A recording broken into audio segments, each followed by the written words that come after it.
오늘은 교사주일이라서 본을 보이신 예수님, 인류의 참 교사 되신 그 예수님이 우리에게 어떤 본을 보이셨는지를 돌아보는 시간 갖겠습니다.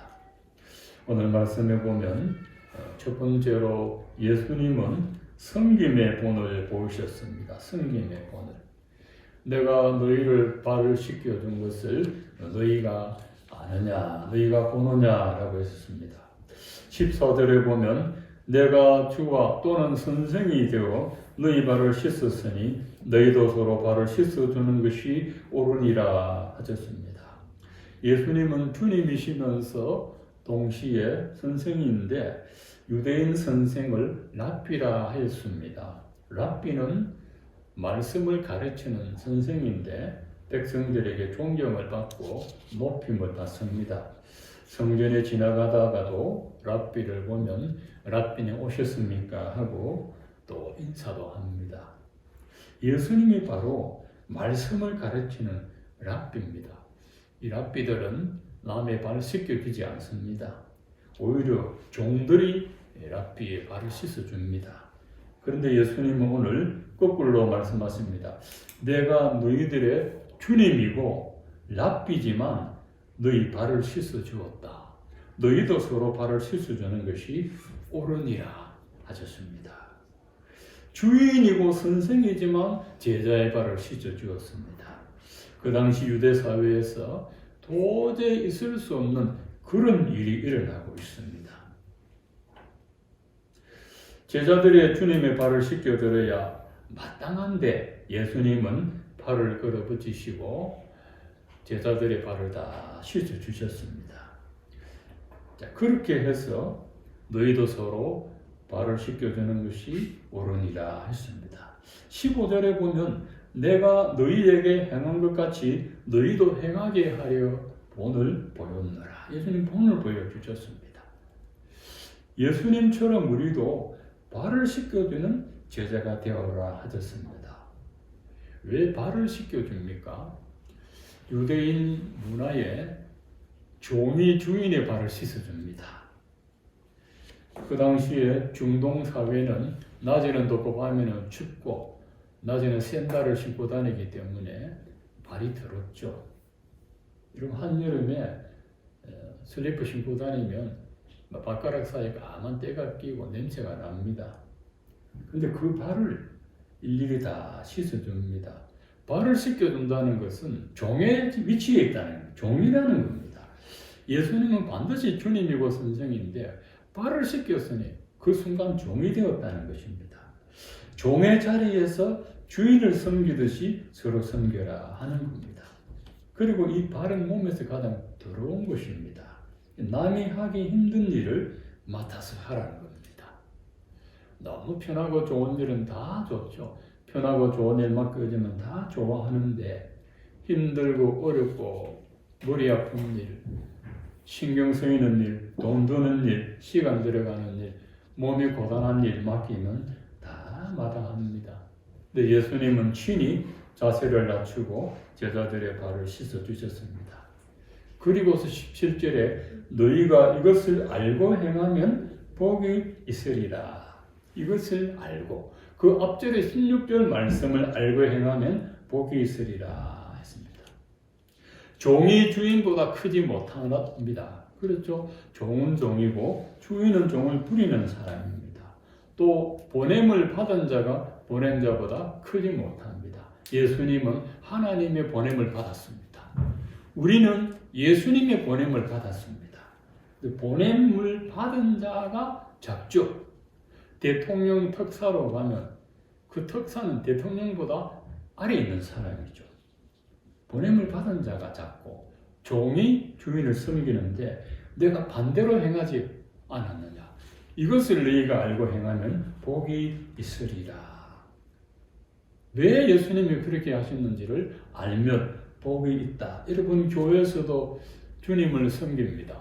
직분을 받아서 섬기기도 하고 또 물질로 섬기기도 하고 자기가 받은 은사로 섬기기도 하는데 그 섬길 때 이걸 알고 행하라는 것입니다. 예수님께서 종의 자리에서 이걸 행하라 하는구나.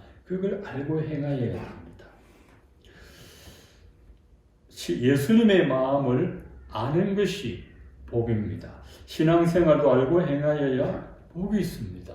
예수 믿는 것이 무엇인지, 왜 믿는지 알고 믿어야 복이 있습니다. 왜 예수 믿는데 고난이 찾아오는지, 고난을 통해서 무엇을 깨닫게 되는지 알면 복이 있습니다. 제자들의 발을 씻겨주신 주의 마음을 알고 우리도 행할 수 있기를 축원합니다. 두 번째, 예수님은 사랑의 본을 보여주셨습니다. 오늘 읽지는 않았으나 34절에 보면 새 계명을 너희에게 주노니 서로 사랑하라. 내가 너희를 사랑한 것 같이 너희도 서로 사랑하라 말씀하셨습니다. 예수님이 제자들에게 주신 계명은 새 계명이라고 하셨는데 이 새 계명은 성경에 없는 계명을 예수님 말씀한 게 아니고 구약 성경에 보면 너의 마음을 다하고 뜻을 다하여 주 너의 하나님을 사랑하고 내 이웃을 내 몸과 같이 사랑하라 하는 계명이 있습니다. 그런데 이 계명은 10계명 안에는 없습니다. 없지만 계명의 참 정신은 하나님을 사랑하고 이웃을 사랑하는 것이 맞습니다. 그래도 구약 시대에 10가지 계명에 한정되어 있던 그 사람들에게 예수님은 이 10계명의 참 정신은 하나님 사랑과 이웃 사랑이다. 그래서 새 계명을 너희에게 주는데 서로 사랑하라. 내가 너희를 사랑한 것처럼 너희도 서로 사랑하라 말씀하셨습니다. 서로 발을 씻겨주면서 섬겨주듯이 사랑도 서로 하라 하셨습니다. 한쪽만 사랑하면 짝사랑이죠. 짝사랑은 돈이 안 들지만 피곤하고 힘들고 괴롭고 안타깝죠. 남편만 아내 사랑하면 안타깝고 아내만 남편 사랑해도 답답하죠. 서로 사랑해야 온전한 사랑이고 행복합니다. 신앙의 세계도 똑같습니다. 예수님은 우리를 사랑하면 안타깝지요. 예수님 우리를 무진장 사랑하시지만 우리가 예수님 사랑을 모르면 나를 바라보는 예수님의 마음이 얼마나 안타깝겠습니까? 누가 나를 사랑하는데 그 사랑 내가 몰라주면 그 사랑이 참 서운한데 예수님 우리를 이토록 사랑하는데 내가 지금까지 그 사랑 모르고 살면 나는 답답하지만 예수님은 얼마나 안타깝겠습니까? 하나님 우리를 얼마나 사랑하셨으면 자기 독생자를 보내주셨겠습니까? 독생자라는 것은 하나뿐이라는 것이죠. 둘도 없습니다. 하나님의 아들이 12이 돼가지고 하나 주었다. 그러면 모르겠지만 하나밖에 없습니다. 하나님도 자기 아들이 있습니다. 그 하나뿐인 아들을 세상에 보내셨습니다. 이 죄 많은 세상에 보내셨습니다. 그런데 우리는 그 사랑을 잘 모릅니다. 마음이 미련하고 둔하고 강팍해서 하나님 사랑을 우리가 모르고 있습니다.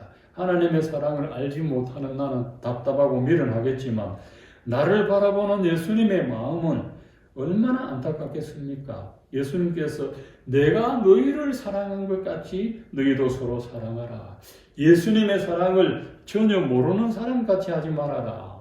예수님의 사랑을 한 번도 안 받아본 사람같이 하지 말아라 했습니다. 내가 오늘까지도 하나님의 그 사랑 깨닫지 못하고 살아가는 어리석은 사람인 줄 알면서도 하나님은 오늘 나를 쳐다보면서 기다리고 계십니다. 예수님을 만나기 전에는, 예수님을 인격적으로 경험하기 전에는 하나님의 사랑 알 길이 없습니다. 성령으로 다시 태어나기 전에는 하나님의 사랑이라는 말은 그냥 글자뿐이지 나와는 아무 관계 없습니다. 부모님의 사랑을 우리가 압니다. 부모님의 사랑은 우리가 받았습니다. 그런데 부모의 사랑을 받고도 어떤 자식은 부모가 나에게 해준 게 뭐가 있어 따지는 자식들이 있어요. 하나님께도 그럽니다. 하나님이 내게 해준 게 뭐가 있어? 하나님이 나와 무슨 상관이 있어? 하나님이 있기는 하고 하나님이 나를 어떻게 사랑해 주었어 하는데 여러분 성경에 보시면 이 성경은 하나님의 러브레터입니다. 하나님이 세상을 이처럼 사랑하사 독생자를 주셨으니 이는 저를 믿는 자마다 멸망치 않고 영생을 얻게 하려 하심이라. 여러분 이처럼 사랑했다고 했습니다. 자기 아들을 십자가에 못 박아 죽이면서 우리 죄인을 사랑해 주셨습니다. 세상에 있는 모든 사람들을 이렇게 사랑하셔서 자기 아들을 주신 사랑이 하나님의 사랑인 줄로 믿습니다.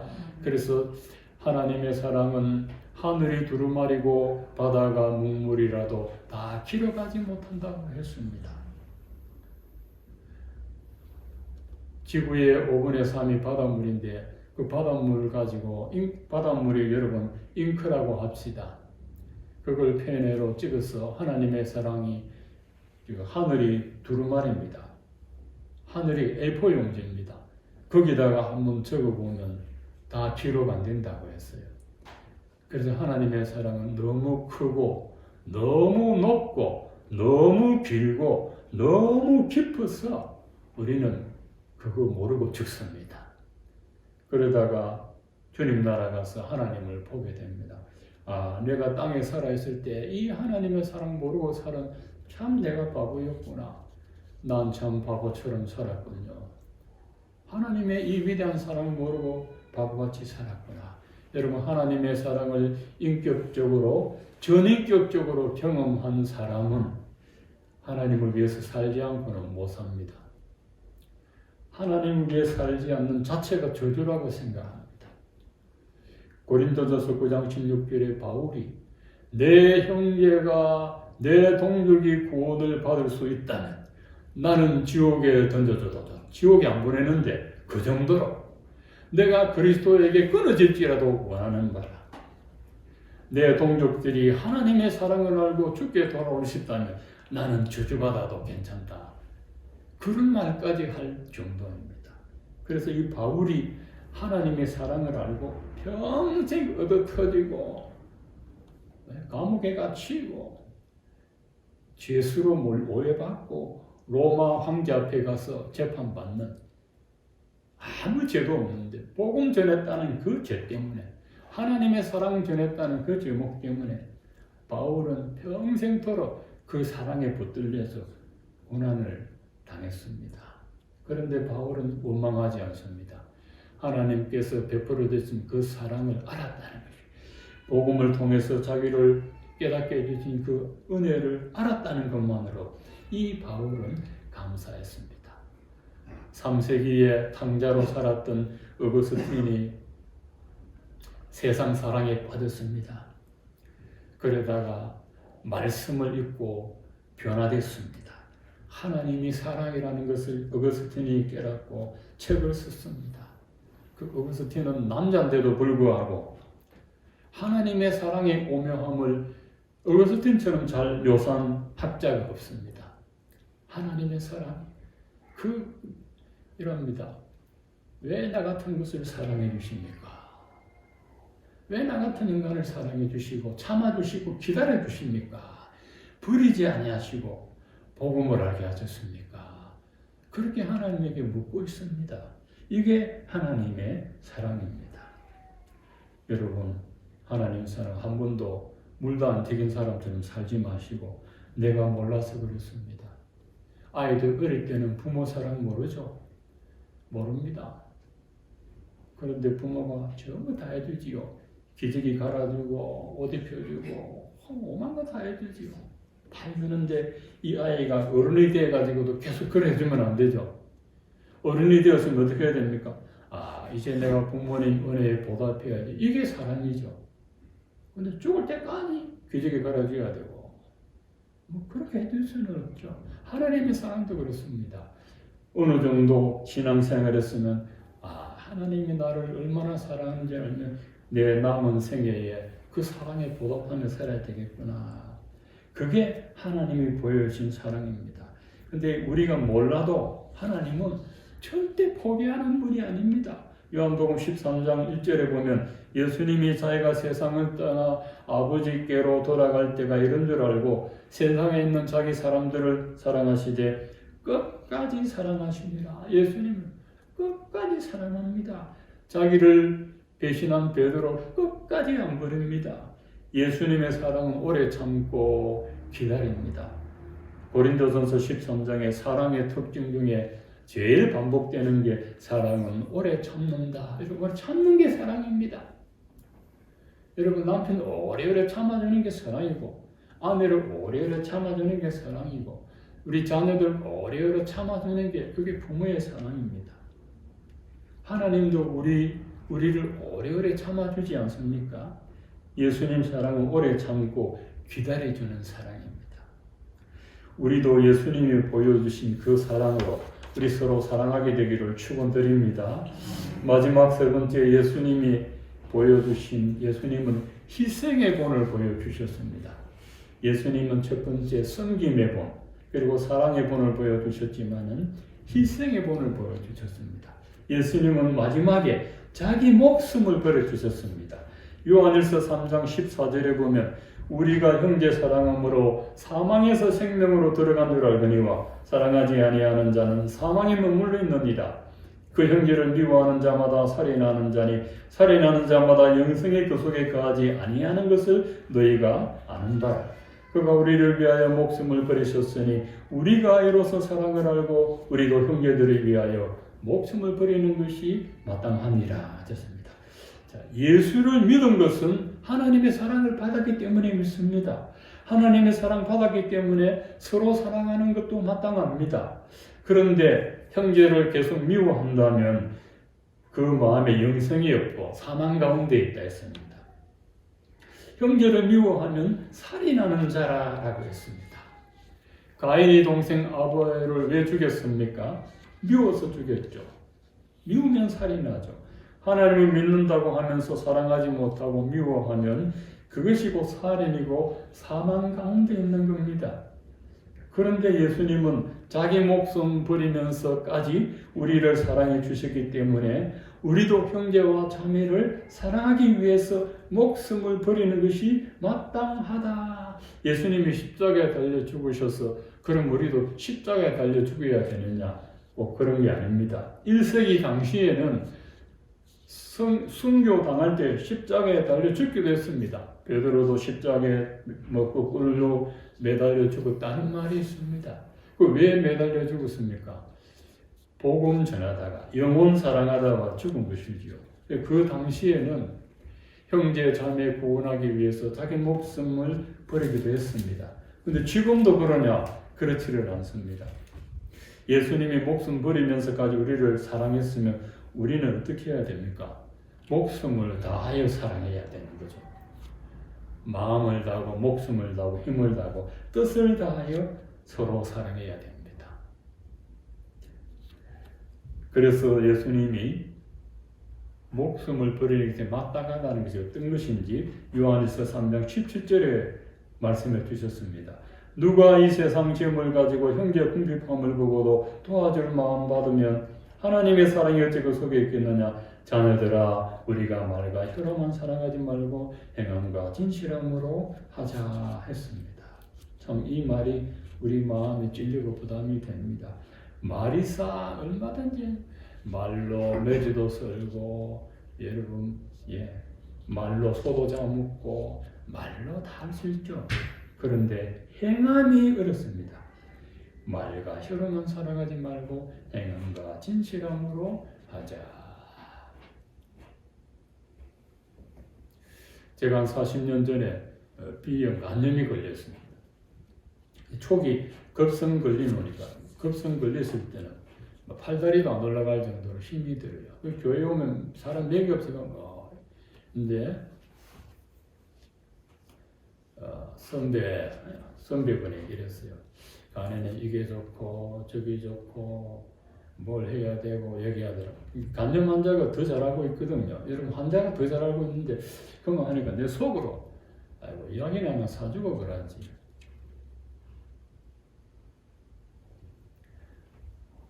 그러니까 이 보십시오. 돈이 없으면 못하겠지만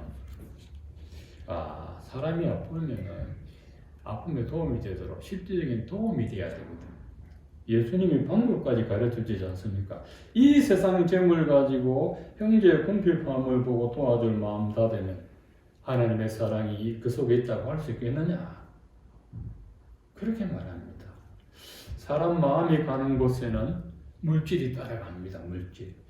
내 마음이 있는 곳에 너의 보물이 있느니라. 우리 사람의 마음이 보물에 있어요.